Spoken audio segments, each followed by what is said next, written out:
looking at George Carlin stuff. And I couldn't find any place to put my stuff. And I don't know how you are, but I need a place to put my stuff. So that's what I've been doing back there, just trying to find a place for my stuff. You know how important that is. That's the whole meaning of life, isn't it? Trying to find a place for your stuff. That's all your house is. Your house is just a place for your stuff. If you didn't have so much goddamn stuff, you wouldn't need a house. You could just walk around all the time. That's all your house is. It's a pile of stuff with a cover on it. You see that when you take off in an airplane and you look down and you see everybody's got a little pile of stuff. Everybody's got their own pile of stuff. And when you leave your stuff, you gotta lock it up. Wouldn't want somebody to come by and take some of your stuff. They always take the good stuff. They don't bother with that crap you're saving. Ain't nobody interested in your 4th grade arithmetic papers. They're looking for the good stuff. That's all your house is. It's a place to keep your stuff while you go out and get more stuff. Now, sometimes you've got to move. You got to get a bigger house. Why? Too much stuff. You've got to move all your stuff. And maybe put some of your stuff in storage. Now imagine that. There's a whole industry based on keeping an eye on your stuff. Enough about your stuff. Let's talk about other people's stuff. Did you ever notice when you go to somebody else's house, you never quite feel 100% at home? You know why? No room for your stuff. Somebody else's stuff is all over the place. And what awful stuff it is. Where did they get this stuff? And if you have to stay overnight at someone's house, you know, unexpectedly, and they give you a little room to sleep in that they don't use that often, someone died in it 11 years ago, and they haven't moved any of his stuff. Or wherever they give you to sleep, usually right near the bed, there's a dresser, and there's never any room on the dresser for your stuff. Someone else's shit is on the dresser. Have you noticed that their stuff is shit, and your shit is stuff? Get that off of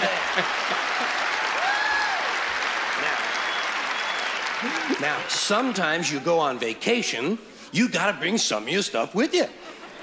You can't bring all your stuff, just the stuff you really like. The stuff that fits you well that month.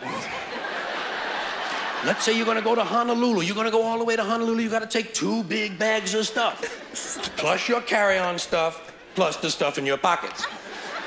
You get all the way to Honolulu and you get in your hotel room and you start to put away your stuff. That's the first thing you do in a hotel room is put away your stuff. I'll put some stuff in here, put some stuff down there. Here's another place for some stuff here. I'll put some stuff over there. You put your stuff over there. I'm putting my stuff over here. Here's another place for some stuff. Hey, we got more places than we've got stuff. We're gonna have to buy more stuff. Yeah.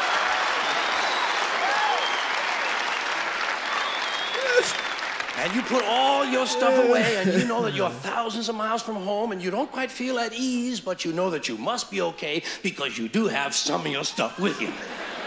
And you relax in Honolulu on that basis. That's when your friend from Maui calls and says, hey, why don't you come over to Maui for the weekend? Spend a couple of nights over here. Oh, shit, no. Now what stuff do you bring? Right, you've got to bring an even smaller version of your stuff. Just enough stuff for a weekend on Maui. And you get over, and you're really spread out now. You've got shit all over the world. You've got stuff at home, stuff in storage, stuff in Honolulu, stuff in Maui, stuff in your pockets. Supply lines are getting longer and harder to maintain. But you get over to your friend's house in Maui and they give you a little place to sleep and there's a little window ledge or some kind of a small shelf and there's not much room on it, but it's okay because you don't have much stuff now. And you put what stuff you do have up there. You put your imported French toenail clippers, your odor readers with the 45-day guarantee, your cinnamon-flavored dental floss, and your Afrin 12-hour decongestant nasal spray. And even though you're a long way from home, you know that you must be okay because you do have your Afrin 12-hour decongestant nasal spray. And you relax in Maui on that basis. That's when your friend says, hey, I think tonight we'll go over the other side of the island and stay at my friend's house overnight. Oh, shit, no. No! What do you bring? Now you just bring the things you know you're gonna need. Money, keys, comb, wallet, lighter, hanky, pen, cigarettes, contraceptives, Vaseline, whips, chains, whistles, dildos, and a book.